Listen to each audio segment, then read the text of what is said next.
Good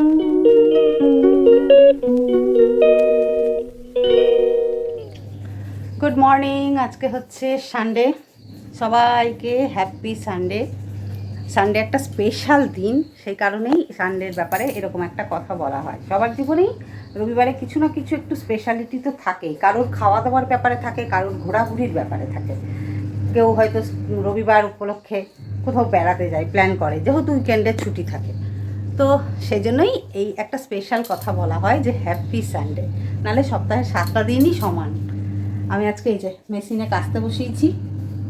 প্রথমে দিয়েছিলাম, তারপরে জল এলো কলের, তো পাম্প চালানো হলো। তো পাম্পের সঙ্গে একসঙ্গে ওয়াশিং মেশিন, যদি কিছু বাই চান্স হয়ে যায়, দরকার নেই, তাই অফ করে দিয়েছিলাম। তো আবার আমি এখনও পাম্প চালাইনি, অবশ্য আমি চালাবো। তো একটুখানি ওটা ঘুরে যাক, 3 মিনিটে দিয়েছি। তো ওটা হয়ে যাক। আজকে সমস্ত মশারি, বিছানার চাদর, 3খানা চাদর থেকে শুরু করে বালিশের ওয়ার, কভার, তারপরে টাওয়েল যেগুলো থাকে আর কি, সেগুলো, প্লাস নাইটি, বাবানের জামা প্যান্ট, এগুলো তো আছেই। সব মানে একবার ময়লা পুরো বার করে ফেলে দিয়েছিলাম, তারপরে আবার লিকুইড দিয়ে দিয়ে মানে নাইটিগুলোর সাথে দিলাম, নাহলে ওই ময়লাগুলো আবার আমার জামা কাপড়ে লেগে যাবে। তো আর আজকে আমার আর জল ভরার মানে ওই টেনে টেনে জল ভরতে হবে না, আমার পাইপ লাইন হয়ে গেছে। তো তোমাদেরকে অবশ্যই দেখাবো যে কী সিস্টেমে আমি করেছি। যেখানে থাকি সেখানকার মতন করেই থাকতে হবে, নিজেকে সেইভাবে গুছিয়ে নিতে হবে, সাজিয়ে নিতে হবে, নিজেকে তার উপযুক্ত করে নিতে হবে। ঠিক আছে? আমার এইটা অসুবিধা, আমার এখানে পোষাচ্ছে না, ধুর এইটা, খুব খুব মানে প্রবলেম না হলে জীবনে কখনো হার মানতে নেই।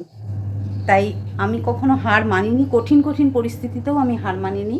আর এগুলো তো আমার কাছে কোনো ব্যাপার না, ঠিক একটা উপায় বার করে নেবো, যাতে কারুর ক্ষতিও না হয়, আবার নিজের সুবিধা হয়। হয় দেখো,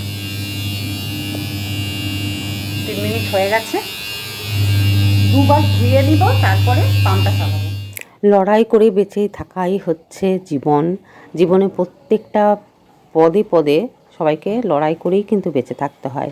কারোর লড়াইটা চোখে দেখা যায়, কারোর লড়াই চোখে দেখা যায় না। আমরা যারা গৃহিণী, আমরা যারা হাউসওয়াইফ, আমরাও কিন্তু লড়াই করেই প্রত্যেকটা দিন বেঁচে থাকি। বিয়ের আগে বাপের বাড়িতে একটা একরকম থাকি, শ্বশুর বাড়িতে এসে আর এক রকম। তো সেটাও কিন্তু আমাদের আর একটা সংসারে এসে আর একটা পুরো আলাদা মানুষদের সঙ্গে আমাদেরকে বসবাস করতে হয়। সেটাও কিন্তু আমাদের মানিয়ে নিতে হয়, সেটাও কিন্তু আমাদের লড়াই করেই বেঁচে থাকতে হয়। তো সেই ভাবেই জীবনটা হাসি খুশিভাবে কীভাবে সুন্দর করে জীবনটাকে বেঁচেও থাকা যায়, যেন জীবনটা মনে হয় না যে দুর্বিষহ, আবার বেশ সুন্দরও লাগে। অথচ কীভাবে জীবনটা বাঁচলে ঠিকঠাক বাঁচা যাবে, নিজেও ভালো থাকা যাবে, সেই রকম পরিস্থিতি কিন্তু নিজেকে তৈরি করে নিতে হবে। কেউ তোমাকে এসে উপকার করতে আসবে না, কেউ তোমার জন্য ভাবতেও আসবে না। খুব কম মানুষ থাকে যে একে অপরের জন্য ভাবে। তাই নিজেকে কিন্তু ভালো রাখতে হবে, সেটা নিজেকেই সেটা চেষ্টা করতে হবে। অনেকক্ষণ পর আবার এলাম। আজ কত কেচেছি, যা ছিল সব কেচে নিয়েছি। ওহ, নতুন নতুন কোনো জিনিস কত ভালো লাগে না? একটা দড়ির একটা কোনা ফাঁকা নেই, 3টে দড়ি, এদিকেও একটা দড়ি আছে, এখানেও আছে, ছোট ছোট জিনিসগুলো, আর এদিকে সব।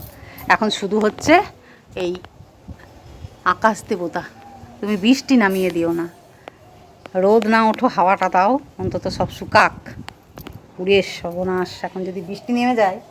মোটামুটি শুকিয়ে গেছে, এই চাদরটা শুকিয়ে গেছে, তাই ডবল করে দিলাম। এমনিতে তো ড্রাই করেই বার করেছি, কিন্তু তবুও একটু একটু তো ভিজে আছে। না শুকলে দুটো গায়ে নেওয়ার চাদর, এই যেগুলো হচ্ছে আমাদের গায়ে নেওয়ার চাদর, আমার বাবানের, না শুকলে গায়ে নিতে পারবো না। এখন বাজছে 11:22, বাবান টিউশন থেকে এলো। আর কালকে সন্ধেবেলায় এত ম্যাক্রোনি খেতে ইচ্ছে করছিল, ভেবে পাচ্ছি না, মানে আমার এত ম্যাক্রোনি খেতে কেন ইচ্ছে করছিল। দিয়ে তখন রাত 8:30, ম্যাক্রোনি বানিয়েছি। তো ভাবলাম যে আজকে তো রবিবার, সঞ্জয় তো খেতে আসে না, তো একটু বেশি করেই বানাই। তো বেশি করে বানিয়ে এত বানিয়েছি। আর এই ম্যাক্রোনি ট্যাক্রোনি তো আর চাউয়ের মতন নয় না, খুব বেশি একটা খাওয়া যায় না। তো সঞ্জয়কে বললাম যে তোমাকে সকালবেলায় টিফিনটা দিয়ে দেবো, আমাকে ডেকো। ও তো ভুলে গেছে, আর আমারও আমাকে যাওয়ার সময় বলে গেল, আমিও ভুলে গেছি। দিয়ে পরে বাবান যখন টিউশন যাচ্ছে উঠে দেখছি যে মা, দিয়ে ফোন করলাম, বললো বাবানকে দিয়ে পাঠিয়ে দাও। তো বাবান টিউশনে যাওয়ার পথে ওর বাবাকে আবার টিফিনটা দিয়ে এলো, ওকেও দিয়েছি, আমিও খেলাম এখন, তাও এখনও এতটা। কি করব, এত বানিয়েছি, আন্দাজ পাওয়া যায় না যে ম্যাকরোনিটা ঠিক কতটা বানালে ঠিকঠাক হবে।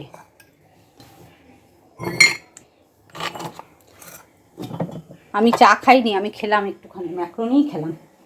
আমি এখন কদিন আর চা খাচ্ছি না, আর চা খেলেই বিস্কুট খাবো, বিস্কুট খেলে ফ্যাট কমবে না, তাই চা খাওয়াটা একটু বন্ধ রেখেছি। শুধু চা খেতে হবে, বিকেলবেলায় খাবো, কিন্তু ওই একদিন দুদিন খেলে কিছু হবে না, কিন্তু প্রত্যেক দিন। আর এখন যেহেতু উষাও আসছে না, প্রায় সেই মঙ্গলবার থেকে উষা আসছে না, আজকে রবিবার, তো সেই জন্য চা করারও আর অত তাগিদ নেই।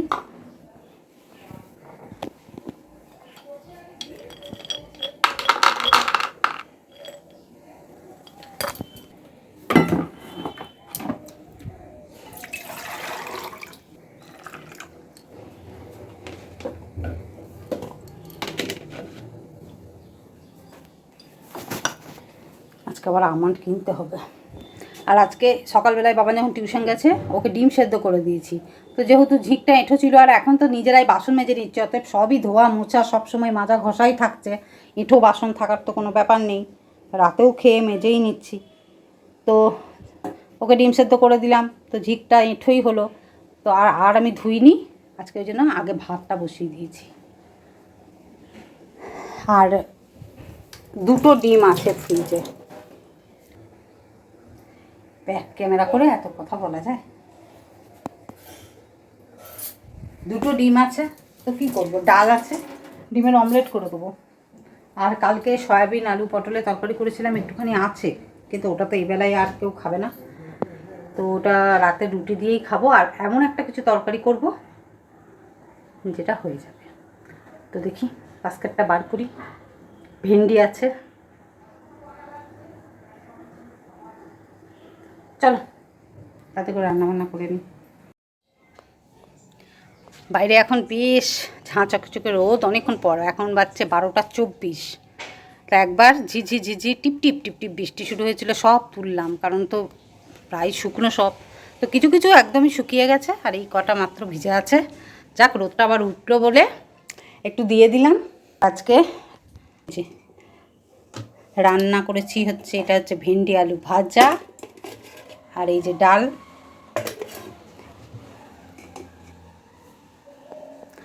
আর এদিকে ভাত তো হয়ে গেছে, মানে নামালাম, আর পেঁয়াজ কুচিয়ে নিয়েছি, পেঁয়াজ দিয়ে আলু দিয়ে একটু পোস্ত করব, এখানে পোস্তটা বেটে রেখেছি, ঠিক আছে। আর লাস্টে ডিমের অমলেট করব, আর একটু পেঁয়াজ কাটতে হবে, ডিমের অমলেটের জন্য পেঁয়াজ কেটে একদম রেখে দেবো।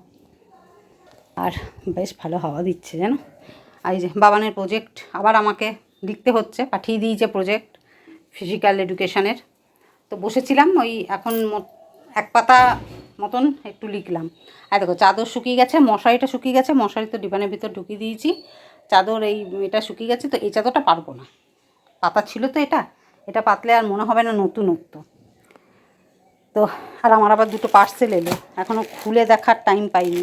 এটা হচ্ছে 3 পিস, সব আছে, আর এটা শুধু কুর্তিটা, দেখে তো মনে হচ্ছে বেশ সুন্দর, ঠিক আছে। আমি দেখি আগে, তারপরে তোমাদেরকে দেখাবো, পরে যখন পরবো তখন দেখিয়ে দেবো। আমার ছেলেটা আজকে রং করছে, বাবা যেন কত এসব জানে। ব্যাপার না, এমন কোনো জিনিস নেই যেটা এই হাতের মধ্যে রং লেগে যাচ্ছে তো তোর, হবে না, মুছে নে, তাহলে উঠবে না। আর তুই জলের বোতল নিয়ে এসছিস কেন? যদি জল তেষ্টা পায় পড়ে, তুই ভুলে যাচ্ছে বিষয়টা। তুই এসব পারিস? পারছি কিনা বলো, দেখো চোখে মুখে যেন ছিটে না আসে। বলো, দেখে বলো। হ্যাঁ হচ্ছে তো, বুঝো, ও করছে রং, হাতে কিন্তু গ্লাভস পরে নিতে হতো, হাতে রং লেগে যাচ্ছে। সেটা হবে, হবে না কেন? ওটা তো খুবই ন্যাচারাল, কিন্তু এখন এই দরজাটাকে তো ছোঁয়া যাবে না। এখানটা যেমন ঠিক আছে আর কি, এখানটা হয়ে গেছে, শুকিয়ে গেছে এখানটা মোটামুটি। এখন যদি বাবা চলে আসে সমস্যা হয়ে যাবে। এইভাবে দিলে নিচ অব্দি একদম চলে আসবে। তখন তুমি এমন করে বলছো, আমার ছেলে দেখো গা রং করছে রং, কি বলবো আর, জীবনেও হাতে তুলি। ফিফথ ইয়ার অব্দি এমনি দিয়েছি না, তুমি দিয়েছিলে আমার বিয়েটা পরীক্ষাটা। জীবনেও তুলি বলে আটকে গেলাম, ওই তুলি আর এই তুলি সব এক। তাও ভালো, করার ইচ্ছা থাকতে হবে, তাহলেই হলো। আঙ্কেলের দৌলতে অন্তত এমন এই কোনো কাজটা জিনিস নেই যেটা তোর এক্সপিরিয়েন্স হয়ে যায়, কিন্তু আমি যা পারি তুই না। ফেলেছিস নিচে। না না, ওটা আমি না, নিচটা আমি করে দিয়েছি। গুড ইভিনিং, বিকেলবেলায় এখন রেডি হয়ে গেছি। বিকেল না, অ্যাকচুয়ালি সন্ধে, এখন 7টা বাজছে আর রেডি হয়েছি, বেরোবো। আজকে একটু বাবানের একটা প্যান্ট ছোট হয়ে গেছে, কোমরটা সেলাই করা আছে, তো সেটাই যাব, গিয়ে সেলাইটা খুললে যদি ওর কোমরটা ঠিক হয়, তো এই কাজগুলোই করব। আরও কয়েকটা কাজ আছে, সেগুলো করে তারপরে ওই তো যা ঝটপট করে। আজকে সেরকম কোথাও কোনো প্ল্যান নেই, সেরকম কোনো কাজকর্ম নেই আর কি। আর আজকের ওয়েদারটাও ভালো আছে, বৃষ্টিও হয়নি, গরম আছে একটু। তো চলো বেরোই, তারপরে দেখি কোথায় যাচ্ছি না যাচ্ছি, তারপরে দেখা যাক। আমরা ওই যে শপিং মলে আসি আর কি, স্মার্ট বাজার, সেখানেই এসেছি, বিগ বাজারে। আর এখানে এসে দেখছি এত সুন্দর করে সাজিয়েছে বেলুন দিয়ে, গোটা এই বিগ বাজারটা বেলুন দিয়ে খুব সুন্দর করে সাজিয়েছে, মানে 15 আগস্ট উপলক্ষে এই যে ইয়েটা করেছে, দেখ কমলা, সবুজ, সাদা এই বেলুন দিয়ে সাজিয়েছে। আর এখানে অশোক চক্রটা এত সুন্দর লাগছে, আমি আর কাছে গিয়ে দেখিনি, মানে ইচ্ছা করলো না। আর সবাই ওই সামনেটাতেই দাঁড়িয়ে রয়েছে, সব ফটো টটো তুলছে আর কি। তো এরপর আমরা এই তো একটু ভিতরে যাব, আর দু একটা জিনিস কেনার আছে, সেগুলো কিনে তারপরে বোন বলেছিল আজকে যেতে খুব করে দুপুরবেলায়, তো সেই কারণে বোনের বাড়ি একটু গিয়েছিলাম। আর বিগ বাজার থেকে এই ব্রাউন সুগারটা বোনের জন্য, ওর তো সুগার আছে, তো চিনি টিনি খেতে পারে না, সেই জন্য বিগ বাজারে আমাদেরকে বললো যে ব্রাউন সুগারটা খুব ভালো, যাদের ডায়াবেটিস আছে তাদের জন্য। তো ওদের জন্য, ওদের বিবাহবার্ষিকী এই জাস্ট কিছুদিন আগেই আর কি পেরিয়েছে, তো সেই জন্য আমি সঞ্জয়কে বললাম যে এইটা ওদের জন্য নিয়ে নাও, তো বিবাহবার্ষিকীর গিফটও হয়ে যাবে। তো ওইটা নিলাম ওদের জন্য, দিলাম ওইটা। আর এখন বোনের বর গেছে, আমাদেরকে বলেছিল গরম গরম সিঙ্গারা খাওয়াবে, মানে সিঙ্গারা পার্টি হবে, কিন্তু আমরা প্রথমে বলিনি, শিওর ছিলাম না যে আসবো কি আসবো না। তারপরে 8টা, 7:30টার সময় ওকে ফোন করে বলেছিলাম যে আমরা 8টার সময় যাব, তো তখন আর ওই সিঙ্গারা আর গরম গরম পাবে না, সেই কারণে বোনের বর গেল রোল আনতে, চিকেন রোল আনতে। তো আমি আর বোন এখন এখানে বসে গল্প করছি, আর সঞ্জয় আছে ওই ঘরের মধ্যে, বোনের শাশুড়ি ওখানে বসে আছে, তো ও সঞ্জয় বসে বসে ওখানে মোবাইল দেখছে। আর বাবান আর দীপ, মানে আমার বোনের ছেলে, ওরা দুজন আর একটা ঘরে গল্প করছে। তো এই আর কি। আর আমরা দুজন বনে বনে অনেক দিন পর সামনাসামনি দেখা হয়েছে, এমনি ফোনে কথাবার্তা হয়, কিন্তু সামনাসামনি অনেক দিন পর দেখা হলো, মানে মাস খানেক, 2-3 মাস পর হয়তো দেখা হলো সামনাসামনি, এখন আর যাওয়াই হয় না সেরকম। তো সেই জন্য অনেক দিন পর এবার মনের যত কথা দুই বোন মিলে বলছি আর কি, কখনো হাসছি, হ্যাঁ আমি তো যাই কথা বলি, হাসে। তো সেই কারণে ওই আর কি চলছে আমাদের দুই বোনের মধ্যে গল্প বেশ কিছুক্ষণ ধরে। আর আমরা যেহেতু বেশ একাই ছিলাম, মনের সুখে অনেকক্ষণ ধরে গল্প টল্প করে নিয়েছি, আর ওরা দুই ভাইও মনের সুখে গল্প করছে। আর ওদিকে সঞ্জয় মোবাইল নিয়ে বসে আছে, কারণ বোনের বর আসলে তবে ওর বন্ধু আসবে আর কি, তবে ওর আবার গল্প হবে। তো এই আর কি, চলো আজকের রবিবারের দিনটা আমার এইরকমই কাটলো। আর ভিডিওটা যদি তোমাদের ভালো লাগে একটা লাইক করে দিও, আর যদি নতুন বন্ধু হও তাহলে অবশ্যই আমার চ্যানেলটা সাবস্ক্রাইব করতে পারো। তাহলে আজকের ভিডিওটা এখানেই শেষ করছি, তোমাদের সঙ্গে দেখা হচ্ছে আর একটা নতুন ভিডিওর সাথে। ততক্ষণ অবধি তোমরা সবাই খুব ভালো থাকো, সুস্থ থাকো, আনন্দে থাকো, টাটা।